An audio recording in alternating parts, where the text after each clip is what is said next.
This is the Cliff Yates Show.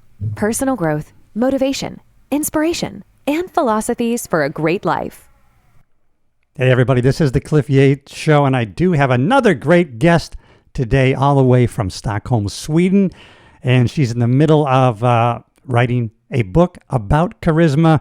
And I can tell from listening to some of her other interviews, she's all about having a positive impact on other people and learning how to better communicate with ourselves and other people. And I think that's maybe where her book's going to serve people about developing and enhancing your own charisma. In fact, let's talk about that.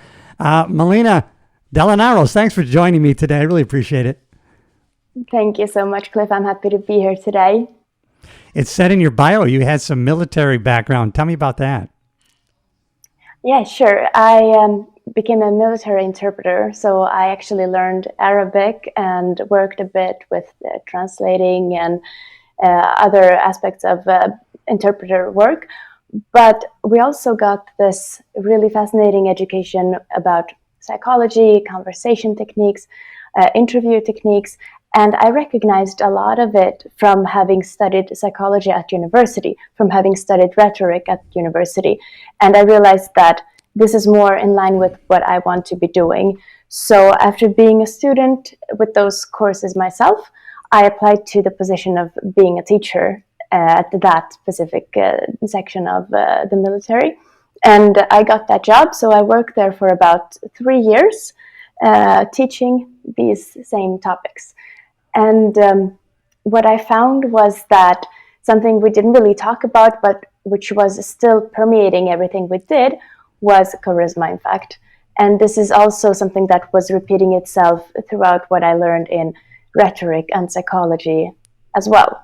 So we talked about it with some of my colleagues, like, what is it? Is it something that's innate? Is it something that people can learn?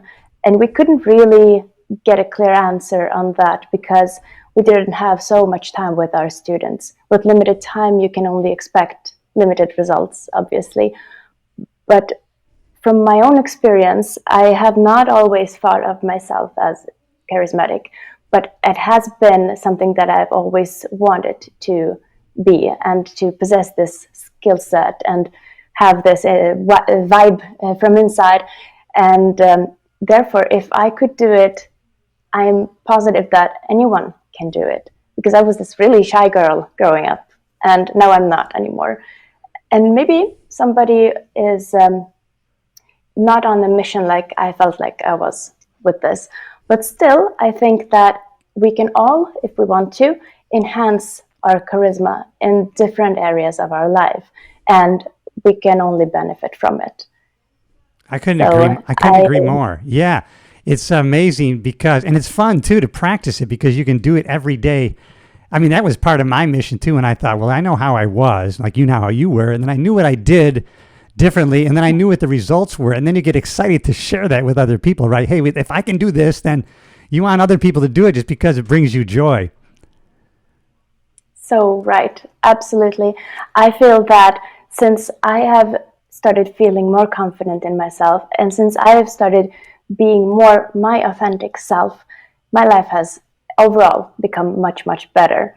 I always felt that something was missing, and I understand that if I am somebody that I'm always suppressing, I'm always hiding this person, and I'm always afraid that what if people are not going to like this true version of me, so I would rather hide her than risk being rejected. But the thing is that is a sure way to repel the people that you actually want to have in your life. And it's also a sure way of creating this off vibe where people feel that something is not right, but they can't really say what, but it makes them feel on edge with you. They can't really relax with you because you are not relaxed with yourself. And whereas if we are our authentic self and we feel that we are safe and confident in who we are, then we can also make others feel safe with us. And that is why it's so important to be our authentic self. Right. Yeah, I like that one. I know it's not your official title, but to unleash the charisma within, because we can nurture that. I think we all we have that propensity that we can be more charismatic. But I think like you're getting to is that we can actually develop it, and we can enhance it and bring it out. Where some people will say, well, they were born with that charisma, but really, no, we were all born with these potentials, right? Totally. It's the same as saying, well, that person just have it easy in whatever they're doing. Most of the time, you haven't seen the thousands of hours that they have spent learning that skill set. And also, if you just like land in saying that, well, they were born with it, you're not really going to make the effort that is needed to go ahead and become really good at anything. Whereas if you say that, no, it's up to me to choose, what do I want to have as my superpowers? What do I want to be good at? Whether I'm good at it to start with or not. Well, then it's up to you to do the work. It's up to you to decide where is it worth it and where is it not worth it to do the work. And that, rather than having these excuses like, well, I wasn't born with this, then you will be able to say that, well, I chose to not do this because I didn't feel that it was a priority of mine at that time. And that is a much, much more empowered way of living, in my opinion. Is your book going to give a blueprint of how you can start enhancing your charisma, or how you can start taking these steps to do it? If someone, this is what they would really like. A lot of people, I think, would like to do it. They would like to be more engaging, more outgoing. And so is this going to be like a step in the direction? Well, I started out with wanting to have a super scientifically backed book with all of the latest research findings and different sources, and there is going to be a part of it that is this way, about body language, about facial expressions, emotions, empathy, and so on. Both the descriptive part of what is this, but also like this is how you can start to train yourself in these areas of expertise. But I also found that to be able to describe the more vibe aspect of charisma, this internal radiance, that when a person enters a room, they just shift the entire atmosphere of that room. They change how people feel from one set of emotions to another set of emotions. And that is hard to only stay scientific within this. Because, yeah, sure, we can stop at emotions, but there is something more. And I am convinced that it's the energy part of it, which I also want to bring in, and describing the more ethereal aspects of this. That makes a lot of sense, because instead of just going at it from a mathematical or prescriptive way of doing this, do these things, it's also, like you say, the feeling. If you're feeling joy, it is going to be perceived by the people around you. I mean, people sense like there's something wrong there, or that person, they feel that energy. So if you can create that energy, if you're feeling that energy, well, as you already know, right? Whether you think you are or not, you're always communicating. So even if you're doing mechanically the right things, but if you're not feeling that vibe, as you say, people are going to receive it that way. Totally. You're absolutely right. And this is something I've noticed with children as well.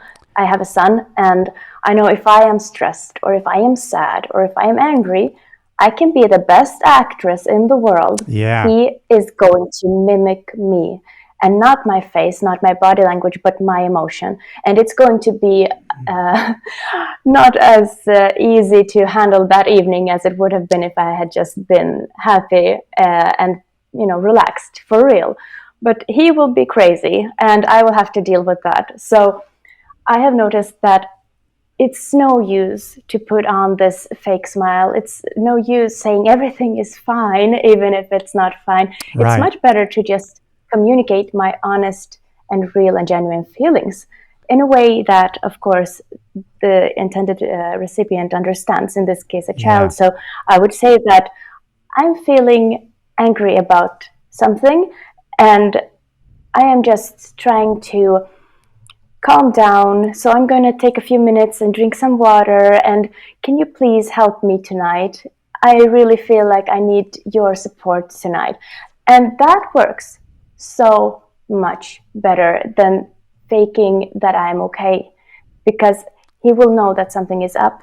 And the only way that he can work through it is by letting it through himself. And that will be in the form of starting to argue about some nonsense stuff, or being really stubborn about something, or something else that's only going to make the situation even worse. Because to start with, I'm not in this possible best shape that I could be to handle his emotions. And it's not even his emotions, it's my emotions that have been laid on him as this unnecessary weight that he doesn't understand, because I have been lying to him by saying I'm fine. Yeah. So we tend to mind read, and then we expect other people to be mind reading us, right? Where, like you said, listen, this is, man, I was going through this today. I may have carried that with me home, and so I'm trying to shed that a little bit, and then that other person can receive that, right? But otherwise, like you said, we're going to be communicating that in some way anyways, but not in any way they can understand. Where if we can tell them and set them up instead of pretending, it's just people, it's like animals too, right? They pick up, and if this person's nervous, they read that. You can fake it, but a dog will sense that you're fearful or maybe you're aggressive, right? Yeah. I mean, it's that kind of thing. Oh yes, so true, totally. And I've noticed when I feel at my best, when I feel I'm charismatic and it's really shining out from me, cats come running up to me. Yeah. They come running up to me and want me to, play with them. And that's like a sure sign that, okay, I'm signaling good stuff right now. Even animals can pick this up. So good job. That's right. Yeah. Yeah, it's funny. I learned all these things when I was a police officer in LA for 30 years, but I was also doing acting, stand-up comedy, and also became a real estate agent, all these things, but they started to train me in communication. What was kind of weird was, going to your point, was we would do these things in acting class, right, where, when actors have to kind of create this emotion that should come across the camera. Sometimes we would use sense memory. We would maybe touch something or a surface that would, because of our remembering that, it comes across through your eyes, and the camera picks it up. And surprising, it may be something that's not accurate. You may be thinking of something that made you angry, but it may come across on the camera as sadness. But you could use that as a tool in your acting career, but it shows how the inner feelings come out and communicate. Absolutely. And I think one really cool thing I've noticed is when you have eye contact with somebody. Yeah. And what you can communicate by thinking something and looking into their eyes. And I've noticed that if you just sit and listen to somebody, rather than trying to figure out what am I going to say next to sound smart or to show that I've listened, instead just try and also see what their eyes are saying. Yeah. And sometimes you can also try to say something with your eyes, like, I really value what you're saying, or thank you for sharing this with me. And you just think it and look them in the eye. And this is going to help create this really beautiful bond between you and the person you're talking to, the person who you listen to. They're going to feel even more listened to, which is basically what everybody desires, to feel heard. Yeah, and charisma, how is this different, or does it kind of cross into, developing rapport with people, or is it part of the deal? So charisma is a very grateful topic to be entering into these neighboring areas of communication. I like that. So basically neighboring. You can go really, yes, neighboring. So you can basically say that a lot of different things within the communication area are related to charisma in one way or another. And rapport, I would say, is definitely a very important part of it, because basically it means that you're on the same wavelength as somebody else. You are in the same zone, or you can use whatever metaphor you want, but it means you feel heard by this person, they feel heard by you, and you almost feel like you are reading each other's thoughts. You don't need to be super explanatory in which words you use and how you give instructions or how detailed you are in your descriptions. You just feel that you understand each other. And a lot of this has to do with being honest and genuine in how you have expressed your emotions to this person, so that they feel that you are, in fact, feeling what you say you're feeling. And this doesn't have to be only verbally, as I gave in the example with my son, that I'm feeling this way and this way. It doesn't always have to be that. But if you are feeling something, you let your facial expressions be true. That is also a way of being true about how you're feeling. So if they see that your face is mimicking an emotion and it feels congruent with what you seem to be feeling in their eyes, then they feel that, okay, this person is true to themselves. They're not putting on a smile. They're not trying to play a role. They're just themselves in this emotion that they are currently feeling. I know what I get here. What I see is what I get, and therefore I can trust this interaction. Yeah. And then they can also start mimicking you naturally and understand even more what you are feeling. And this starts to create this bond, this mirroring and this bond, which is a big part of rapport. Yeah. Did you, in your studies, study, I'm sure, NLP, neuro-linguistic programming? Or? I only touched on it very little, but this is something I definitely intend to deepen my knowledge about. I think it's a fascinating topic. Yeah. How about you? A lot of it is congruent with what you've been saying, like to develop rapport and communication. A lot of it is like mirroring and matching. So in other words, I tend to talk too fast, so maybe I can slow down and kind of match your pace. Or maybe I might even, and when you first start doing it, it seems a little bit mocking almost, but if I can kind of match your body language, you can get to the other person starts you pick up a glass together.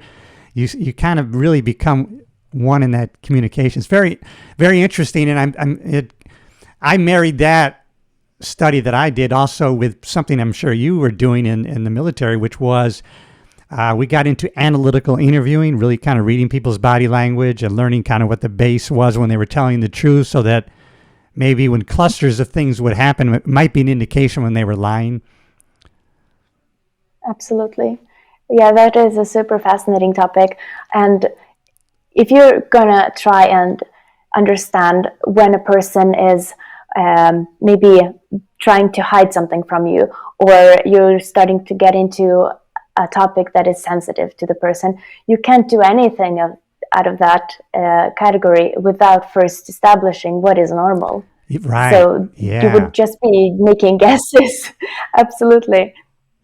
Did you get into we when we started doing this and it was so fun, it was so we were learning and teaching later this technique. And so a lot of police, when they're interviewing, they're across a desk and they have this thing between them.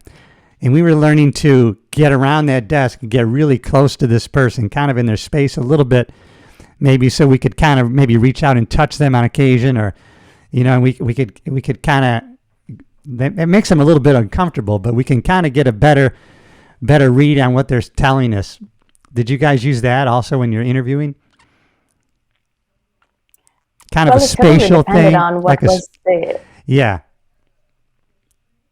I'm sorry, what did you say? And like a spatial thing. In other words, instead of having this desk between you, which gives the person you're talking with, it gives them a little bit of a safe, they can distance themselves, where if you get really close to them and, and you can kind of anchor them with a touch or those kind of things, you can have a better interview.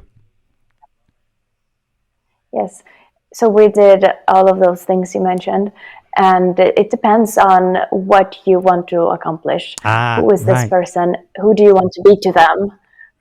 If you want to find out something from a witness, then obviously you need to be making them feel as safe as possible with you in your presence, and Yeah, that you are strong enough to be holding this space where they can be vulnerable and tell you the things that might be sensitive, and also feeling that you can handle that information.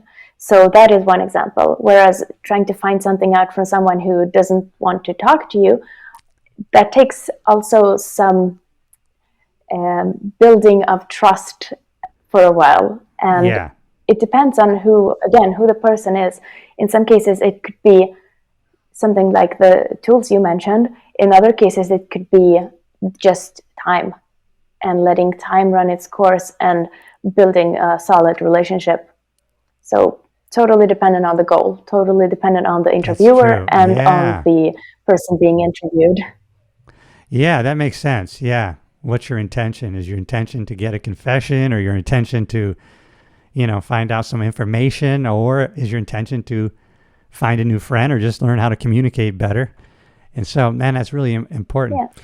I love these are the kind of things that are not only do they help you in, engaging with other people, but you can just practice them all the time. I even, I did one on, basically kind of being self-aware and being tactical when you go out in public. Don't hide, even though it might be, you can kind of judge things, but also when you're communicating with people, you can practice, being more aware and maybe searching for something. Like you said, be more authentic. Don't pretend to have rapport with somebody on a subject, but look for something that you maybe both share. So if you're in someone's office, you can actually look, oh, this person likes fishing, and maybe you like fishing, and now you can bring that up. I see a picture of fishing. Do you fish? And so it can really start creating a conversation where someone might be reluctant initially, but if you kind of go in that door, right, it'll help spur the conversation. Totally. It's hard to be able to get any sort of real, solid, trusting relationship unless you at least find something where you can meet on the same level in some form of common interest. Some form of common ground, I would Yeah. say, is a priority. Yeah, that's really cool. And do you what's your intention with this book? Are you coaching people? Are you what is the intention with the book? So, my intention with the book is that I want as many people as possible who might not be feeling confident and charismatic with what they are currently doing in their current circumstances and their current expressions of themselves. I want to give them tools and solid knowledge and my own insights that can help them to change whatever aspect within this area as they themselves choose to change in the direction that they themselves want to go in. And I want it to be accessible. I want it to feel doable and believable for them so that they don't feel like they are applying some fake it till you make it a methodology. Yeah. I don't believe in that. But rather that they understand that who they are inside, who they are authentically, that is someone who is going to be appreciated and welcomed into the right community. And by being themselves, they have much greater chances of finding the people who are right for them. Because if we don't show the world who we are, it's very hard for our people to recognize us as one of their people. We will just walk past each other all the time That's and miss right. each other because they think we are someone else who is not someone they are attracted to or interested in or who they want to be friends with, because we are faking something, we are hiding something or toning something down. But if we are ourselves, then the wrong people will feel repelled by us, which is really, really good. And the right people will find that, oh my God, she is or he is one of my people. And I Yeah. want that person in my life. So that is what I want to help people do with the book. And yeah, lots of other stuff as well. You mentioned coaching. So absolutely, I love coaching people one-on-one. I love leading classes and teaching, group coaching. And I'm currently building several coaching programs. So one-on-one coaching programs, but also more of a like membership type of group coaching solutions.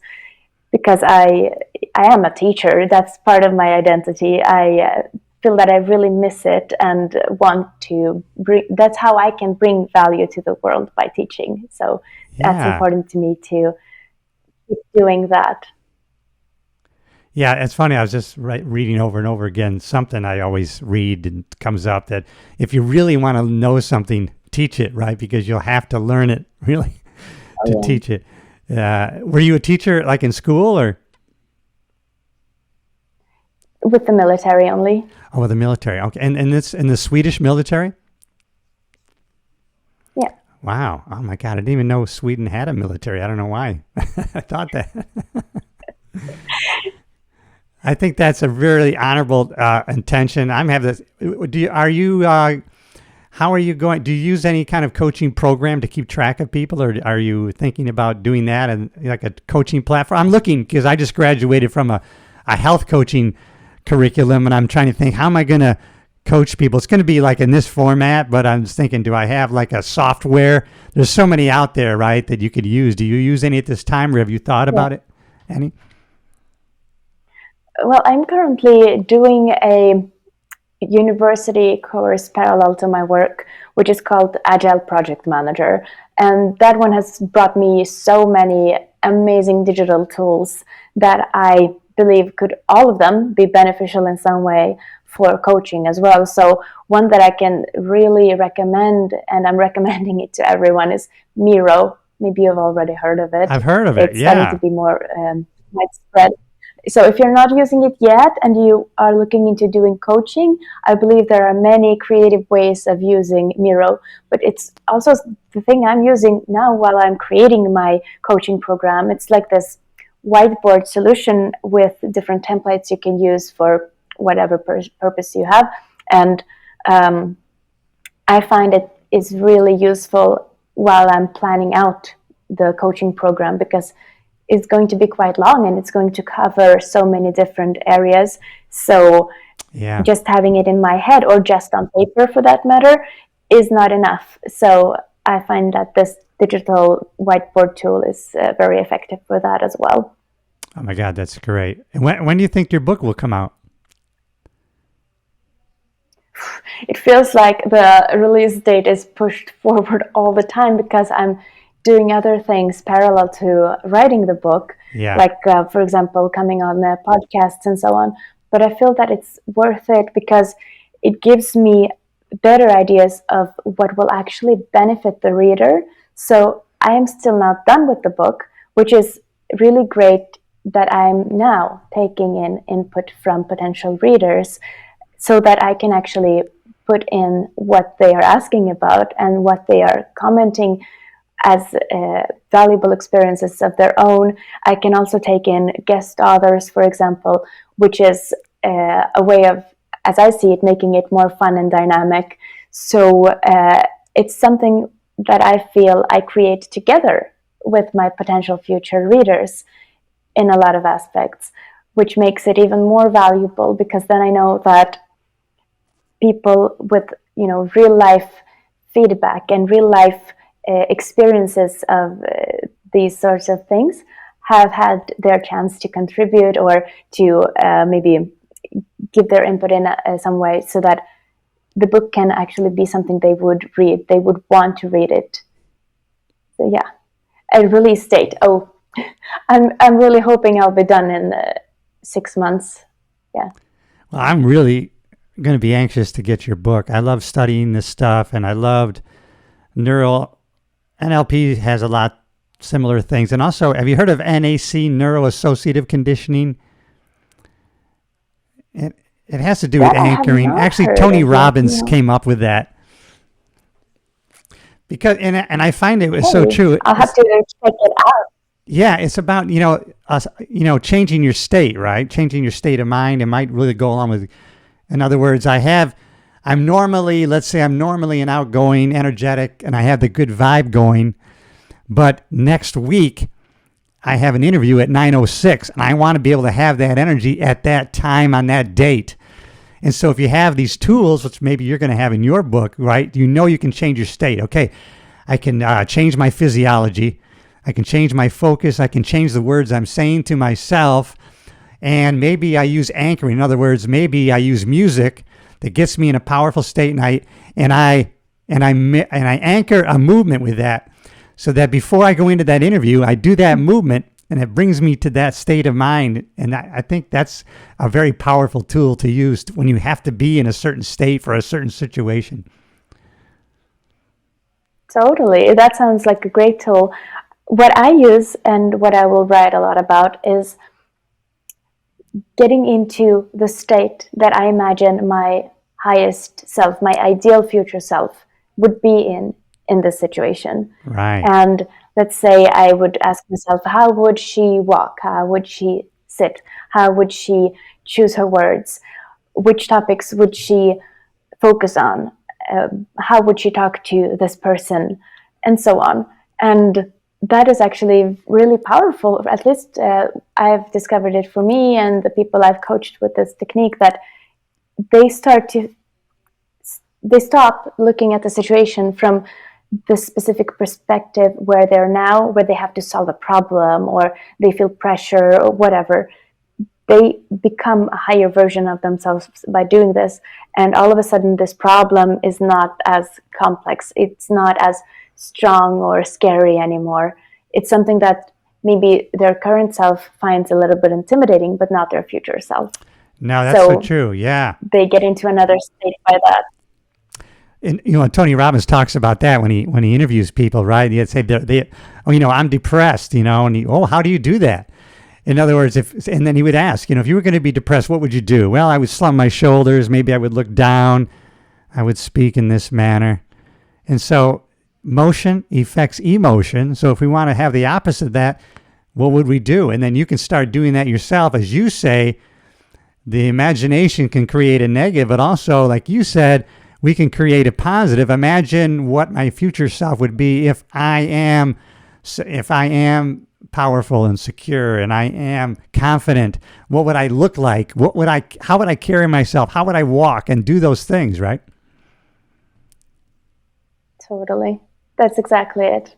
Absolutely. Well, I'm really excited about your book. Are you going to do the audio version too? Yes, absolutely. And I myself love audiobooks. It's something that got me by while I had to commute to work. So audiobooks and podcasts, that are both two mediums that are very close to my heart. So yes, definitely.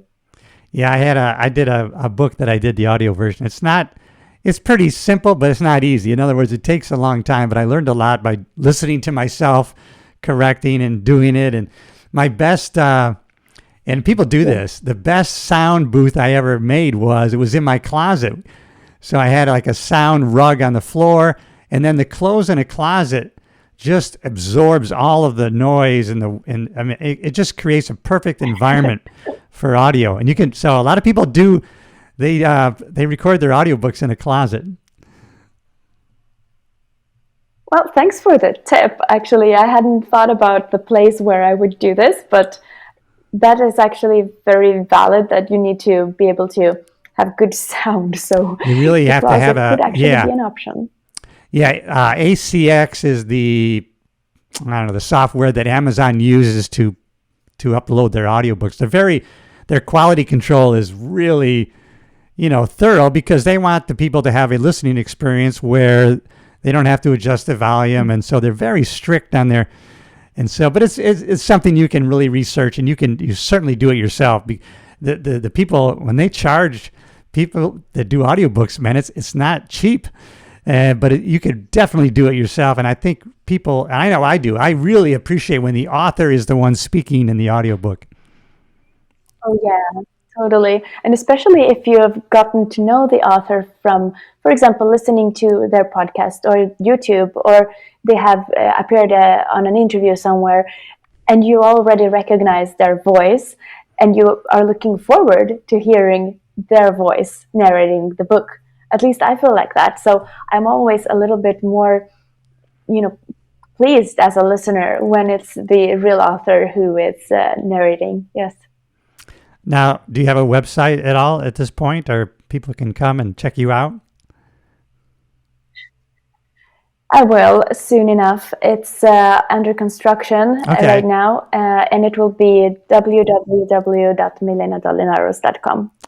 That is great. And and I'll just give you this for the 2 cents that it's worth, because it really helps. Since you're doing a lot of great interviews, as soon as if you're within 2 or 3 months of finishing your book, get some kind of cover and put it up for pre-order, because then when you're doing these interviews, you send people, they will actually already pre-order your book.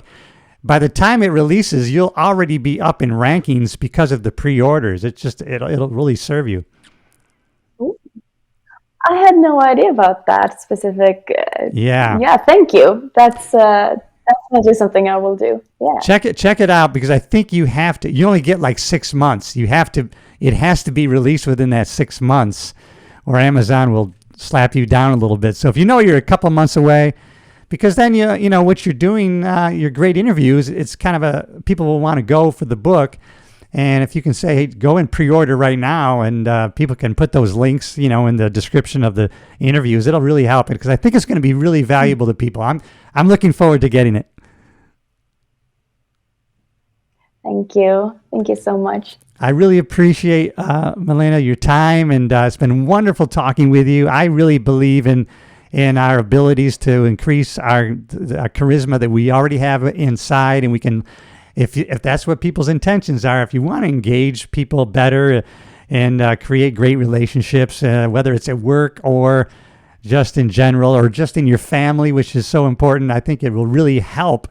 And so your book's really going to be of service to people. So I really appreciate you doing this, and I will look for your book. I will purchase it, and I will share it with other people. Thank you so much. I really appreciate those beautiful words, and I will let you know as soon as I am done and when it will be ready to pre-order. Fantastic. Hang around just for a second for the post interview. And everybody else, please subscribe to the podcast on YouTube if you're watching or listening, and on all the podcast platforms, because it tells people that you're interacting with the show, and they'll show it to more people. And you can do your part in having a positive impact on other people.